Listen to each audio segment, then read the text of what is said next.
Hi everybody, Todd Nauck, and I'm back with part two of this Rogue portrait, doing a 1980s era Rogue from the X-Men here. This video is going to be different than my previous videos, where I've done more of a flatter sort of coloring and shading with a hard light reflection. This is going to be much more blended, where I'm going to layer in color and blend the color in more. There'll be a slightly different technique used here.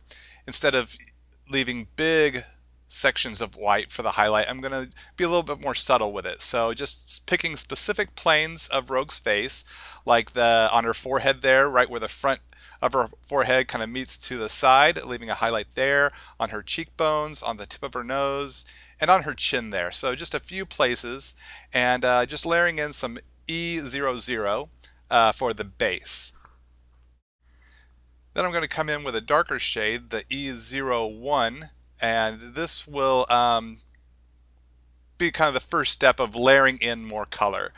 Just picking out the certain places where the shadow would be. So I've kind of established that the light source is coming from the upper left, as we can see by her forehead highlight there. So all the shadows would be kind of in the opposite place, kind of underneath where the hair will be kind of casting a little bit of a shadow on the opposite side of the nose, across the cheekbones, under the eyelids, inside the ear there.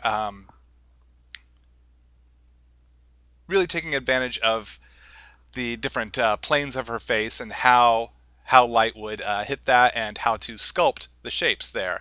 Taking some liberties just for what would look cool, but for the most part keeping in mind where that light source is coming in from, and where I'd want to layer in color. And that's one thing I like about blending with the sketch markers, is that you can layer color on top of color. You can layer that same color on top of the color you just put down, and darken it just in subtle ways, or come in with a whole new marker, like I'm coming in with the E11 now here, just a more of a preference more than anything for a darker tone, just to put a little more punch in some of those shadows, just a little bit. And you can really work with subtleties, and it's really, I can't stress enough that it's really taking advantage of the layering of the color on top of color and how it all blends together. It's really been for me a process of experimentation of how those colors kind of layer together. Using an R00 here for the pink of the cheeks, putting a little bit on the tip of her nose, a little bit on the chin. Really works well on the female characters especially. Really creates a nice soft kind of rosiness there. So it's just continually layering in the color there, and just letting that color kind of build up. Using an R20 there just for a little extra punch, not too heavy, just a little bit there at the upper parts of the cheekbones, a little bit on the sides there, and continually shade in with a darker shade of marker as I see necessary and see fit. Now, once I get those types of shadows in that I want, I like to go back with my original base color, which was the E00, and go over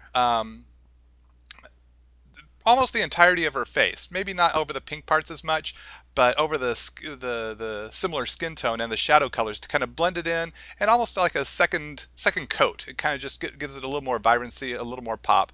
But coming in with that same color over again can really help smooth out some of those darker areas if I want a more blended, real subtle gradation shadow. So now we're coming in and tackling the hair, and where I've indicated the darks of the inks, the dark and the light areas, I'm using that white still as a subtle highlight in her hair, a nice shine and sheen to her hair. So leave some of that white in there when you're going in for any part of the character that you're coloring, but hair especially. And then with a darker color, the E17, I'm coming in and just kind of creating a gradation between the lighter color and the dark area. It kind of is that midway point, and it helps create a little more volume. Now I'm coming in and doing the lips here, and I like to leave a little white highlight on the bottom lip. So I leave the white of the paper on the bottom lip. It's a little hard to see here because I did not zoom in at this point, so I apologize for that. And then coming in with darker shades for the corners and the under part of the lip. help shape it out, to render out the fullness of her lips. And now cutting in with a few shades of green here to render out the iris of her eye, leaving a little highlight in the left hand side of the iris there. I've already drawn in kind of a reflected light there, which I'll do more with it here in a little bit. But just leaving the greens not too blended in, just letting each shade of green stand on top of the other to create kind of different flecks of green in her eye. And then here looking to kind of just shape out the white part of her hair, that streak in her hair. Didn't want to fill it in fully gray. That would make her look old. This is just a little gray to a little cool gray. I chose cool gray to accentuate the streak in her hair and the shapes of the hairs as they stand there on her head. And so the cool 1 and cool 2 will just be enough to highlight that. And now with the eye here, building off that kind of little reflected highlight I'd drawn in the previous stages, just rounding out the shape of the eyeball just a little bit, very subtly with a very light cool gray. Now I've come in with some warm gray to do her essentially her eye shadow, the eyelid, and just create a little depth there. Just real subtle. Didn't want to use a dark one. Didn't want to make it look too overly done up. So just a little bit to give it a little punch. Next up is her top, which is kind of a 80s flash dance style over the shoulder sort of sweatshirt sort of tank top she wore back then. So I kind of had in mind how the folds of the sweatshirt would go. So I'm just coming in, cutting in with some of the initial base green, and again leaving a little bit of white from the board as a highlight amidst the folds, and then using a darker green to accentuate those shadows of those folds. Really free form here, but I did have a bit of a vision of how that would look in my mind from when I initially penciled and inked the piece. Now I'm just coming in and letting it kind of happen as it needs to, as it fades out towards the bottom of the piece there. Now I'm coming in with a lighter shade of green, G43, and using it to blend in the base and shadow colors, kind of smooth those together, letting some of that lighter shade of green show up in the wider highlight areas, just for the punch of getting that color involved in the piece as well. So again, continuing the layering and blending of putting color on top of color.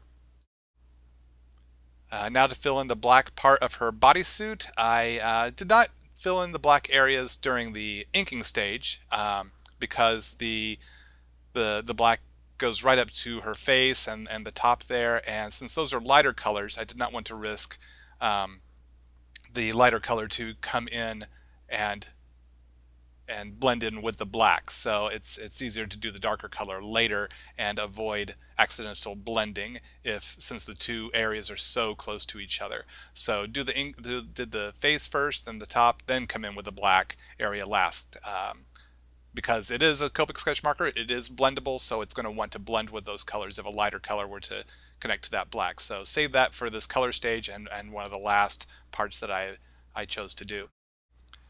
And now for a background shape, just using a warm gray number 3, a fairly light shade of warm gray. Since much of her is a cool color, like the green of her top, she wears a lot of green, the white streak of her hair utilized cool grays to accentuate that. A warm gray I thought would be a nice complementary sort of tone to use. So just coming in and just filling in the shape as I see fit with the brush tip there, and letting some little dibs and dabs come in. Adding some darker shade, warm gray 4, just one step up on the warm gray scale to shadow out just a little bit more behind her to create just a little more texture, just a little something more for the eye to play with. And that pretty much takes care of this.